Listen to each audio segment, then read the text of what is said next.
ভাবুন তো, একটা সিম্পল ক্লোদিং ইমেজ, তারপর হঠাৎ সেই সেম ড্রেস একটা এআই মডেলের গায়ে।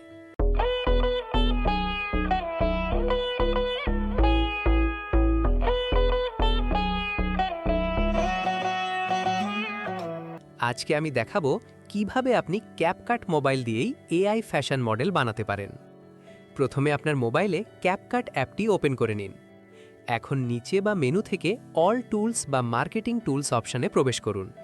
এখান থেকে এআই ফ্যাশন মডেল অপশানটি সিলেক্ট করুন। এখন আপনার যেই ড্রেস বা ক্লোদিং ইমেজ আছে সেটি আপলোড করুন। এরপর আপনাকে মডেল সিলেক্ট করতে হবে। ক্যাপকাট আপনাকে কিছু রেকমেন্ডেড মডেল দেখাবে, এগুলো বিগিনার্সদের জন্য বেস্ট। তারপর পোজ অপশন থেকে আপনি চাইলে ডিফারেন্ট পোজ সিলেক্ট করতে পারেন। সব কিছু রেডি হলে জেনারেট বাটনে ক্লিক করুন। কিছুক্ষণের মধ্যেই আপনার এআই ফ্যাশন মডেল রেডি হয়ে যাবে।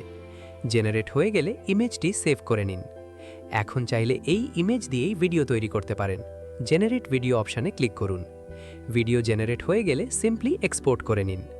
ভিডিওটি যদি আপনার উপকারে আসে তাহলে অবশ্যই লাইক দিন, কমেন্ট করে জানান আপনার মতামত, আর এমন আরও প্র্যাকটিক্যাল টিউটোরিয়াল পেতে চ্যানেলটি সাবস্ক্রাইব করে বেল আইকন অন করে রাখুন।